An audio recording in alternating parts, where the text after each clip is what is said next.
So what do I do if I add Jesus to a situation, to my chaos, and yet I still don't experience peace? You know, if you do a Google search looking for verses on peace, one of the ones that comes back is Philippians 4, 6, and 7. And I want to read it to you because it's got this promise for peace in it if you pray. And I want to know if the Bible's lying. Is God not going to fulfill his promises? Let's look at it. Philippians 4, 6 through 7. It says, "Do not be anxious about anything." Now, this is remarkable because the guy who wrote this was a guy by the name of Paul, and he was a missionary who planted churches, and people didn't like that, and so they put him in jail, and he's probably headed towards death at this point, right? That's a very high likelihood for him. And he says, don't be anxious about anything. What a remarkable statement that guy's making. Don't be anxious about anything, but in everything by prayer and supplication. That's just the Bible's word for asking for what you need. With thanksgiving, so ask but be grateful. Let your requests be made known to God. Tell God, God, here's what I think I need. And the peace of God, that's what we're after, is peace, right? Which surpasses all understanding, will guard your hearts and minds in Christ Jesus. Well, what if I've done that and I still don't have peace? Is the Bible lying? Is the Bible wrong? See, what a lot of us do is we add Jesus to our lives, right? Like we bring Jesus into the situation, but the reality is we haven't done the proper subtraction to take away the things that are causing anxiety and worry. And so we've added one thing and didn't subtract another. So we've got the addition now, but we got a subtraction problem. Let me show you what I mean. Over in Matthew chapter 6, Jesus is talking about storing up treasure in heaven. He's saying, hey, listen, all the things of this world, they're going to fail to deliver on their promises. You know that. I know that. Everybody knows that, right? You keep pursuing things, but they fail to deliver and satisfy our souls. So he says, listen, store up your treasure in heaven instead. And he tells us a warning when he's talking about that. In verse 24, he says, no one can serve two masters. No one can pursue two missions. You can't have two agendas going on with your life. For either he will hate the one and love the other, or he will be devoted to the one and despise the other. You cannot serve God and money. So here's how most folks approach Christ. They've got their things that they're pursuing, right?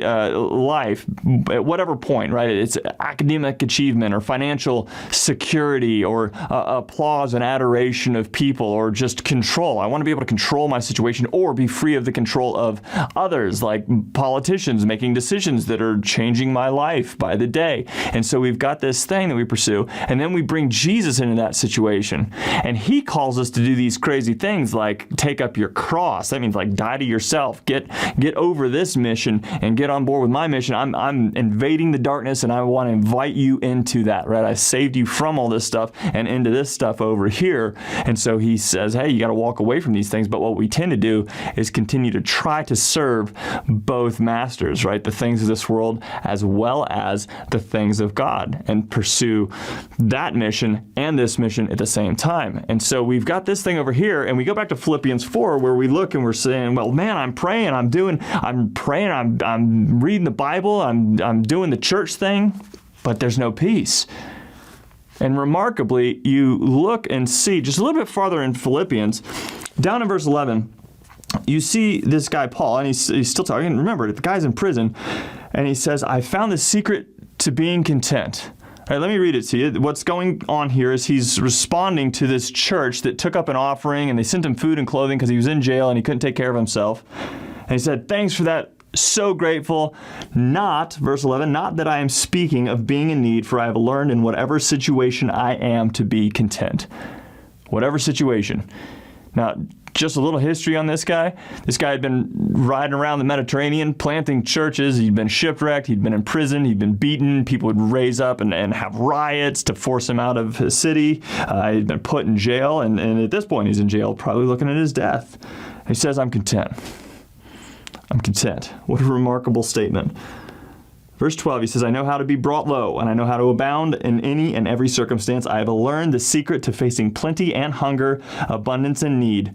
I can do all things through him who strengthens me. You know why he was able to do that? It's because he didn't have that rival set of master and missions, right? Guy had one thing that he was doing with his life, and it's the same thing that every disciple of Christ is called to do.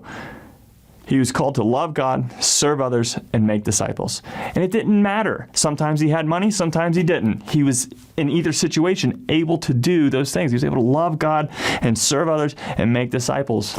It didn't matter if he had health or he had sickness. It didn't matter if people loved and adored him and understood what he was doing, or they despised him and drove him out of their city. It didn't matter. He was always able to accomplish his mission. And in that, he had peace. He said, bring it on. Come what may, I have peace because I can do exactly what God has called me to do. And you have that same opportunity. You have that same ability to have peace, but not if you keep those rival masters and rival missions in place. Like if you're trying to do two things and one of them involves money and control and health, like right now, sure, yeah, 100%. You're going to be anxious. Sure, you're going to be fearful. Sure, you're going to be worried. That makes total sense. But Christ calls us out of that. And he says, put your faith and your trust in me. Now listen, word of encouragement, nobody does this perfectly. This is a lifelong journey of having things in this world fail us. A lot of us are having things in this world fail us right now. But you can still accomplish everything God is calling you to do with this life. You can still love God and serve others and make disciples. That's still completely available to you. So take away those things that have failed you time and again. Pursue Christ wholeheartedly, and in that, pray and have peace. We love you. God bless.